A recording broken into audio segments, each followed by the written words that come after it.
Welcome to Warhammer Warscroll Review. In this video we will talk about a Kharadron Overlord's Warscroll, the Grundstok Thunderers. Warscroll Review.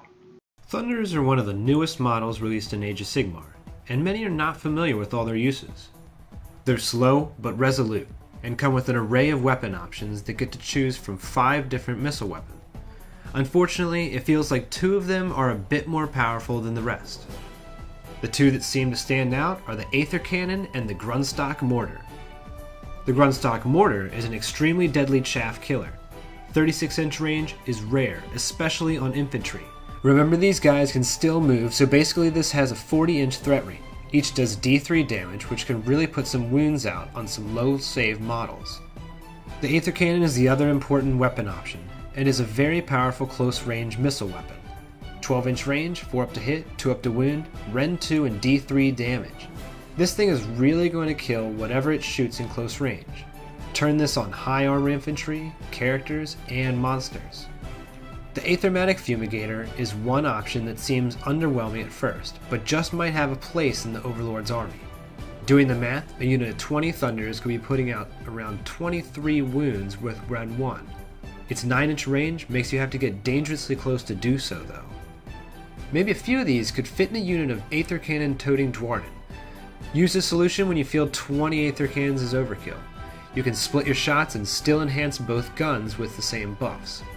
Depending on the weapon you choose, Thunderers are going to have widely different tactics. Aether Cannon and Fumigator wielding Dwarden will rush in, probably on a sky vessel, deal loads of damage and hopefully not die before they have the chance to do it again. While the mortars are best deployed on foot all the way in the back. Thunder units may include models called Honor Bearers. These are effectively standards, and you can give 1 to each of your models. This allows Thunderers to reroll Battle Shock, which is important because you will often be taking larger units and will need the protection. They have a neat little ability called Drill Bill, which is a little robotic bird that attacks your opponent. This deals a mortal wound to a unit that charged them on a 2-up. But their real defense from combat is their other ability, Keep Your Distance. This allows them to retreat instead of activating. Imagine the annoyance of skinks, but on a unit that can actually deal out damage. This makes them extremely slippery and almost necessary to kill in 1 activation in combat or with shooting. You're paying 100 points for 5 1-wound models and up to 400 points for 20. That may seem sort of expensive, but it is fairly similar in damage output to 2 or 3 Salamanders, which is 120 or 160 points, so the Thunderers still feel reasonably cheap. There's a lot to the Kharadron Overlord's faction rules. I'm thinking about making a video just on them. Let me know if you'd like to see it. This is really interesting in choosing your army. It really lets you focus on exactly what you want to. The Dwarden are allowed basically 3 army-wide battle traits: articles, amendments, and footnotes, which I'm sure just hearing those words introduced into Age of Sigmar put you on the edge of your seat. Articles contain a lot of resistance to running from Battle Shock, so they are pretty redundant considering the Thunderers have the Honor Bearer. Notable in the group is Master the Sky, which lets you reroll to hit and wound rolls of 1 if your target can fly, which is obviously situational, but certainly not totally useless. The article that is probably a bit better is Settle the Grudges. Pick a unit on the opponent's side. For the rest of the game, you can reroll to hit and wound rolls of 1 against them. Not only do the Kharadrons get robust choices for their battle traits, they have a good amount of command traits and artifacts of power. As far as command traits go, there isn't anything that special save maybe the Fleet Master ability that lets you redeploy a sky vessel. If you are shoving all your Thunders in an airship, this could come in handy to keep the opponent guessing on where it comes from. To add even more variety to your Kharadron Overlords, GW has made 6 Skyports for you to pick from. These basically take specific articles, amendments, and footnotes, and add more abilities to your army. Take Barak Zilfin when you want to focus on airship shenanigans to mobilize the Thunderers. Most of its abilities only affect sky vessels, but the item that stands out as something to enhance the Thunderers is their Skyport specific artifact. This is a once per game ability that lets you deploy a sky vessel in your hero phase 9 inches away. Load up your Thunderers in an airship equipped with this, so you don't have to worry about the durability of your ship, since it ensures the Dwarden at least 1 round of unmolested shooting. If you're taking this, always go second and hope for 2 turns in a row. This would be extremely devastating with Aether Cannons. Not only do they have that artifact, they have a unique footnote that lets you move your sky vessel in the hero phase once per game. You can still embark or disembark as normal, so you can use this to ensure you get in the right position for your Thunders. So drop a ship from the sky in the opponent's territory while simultaneously flying another down the board at breakneck speeds. Barrack Mornar, the City of Shadow, has an impressive Skyport specific command trait that will let you choose an enemy unit and reroll all to hit rolls for friendly units within 3 inches of your general. This is extremely devastating whether you put it on Aether Cannons or Mortars, and mitigates their average accuracy. The Skyport Barrack Thring is probably the most directly beneficial for Thunderers. It includes the Grudge article I touched on earlier, where you pick a unit to reroll 1s to hit and wound. The kicker here is you get to choose D3 units instead of 1, so you can maybe roll high enough to cover any challenging unit your opponent has. The most unique part of the Kharadron Overlords is their sky vessels. The Archanaut Frigate and Ironclad can have units ride them, similar to transports in Warhammer 40k. As mentioned before, the Mortars won't really be making use of this ability, but Aether Cannons love to ride in style. A short range and low movement makes it necessary to put them on an airship. The Ironclad is durable, while the Frigate is maneuverable.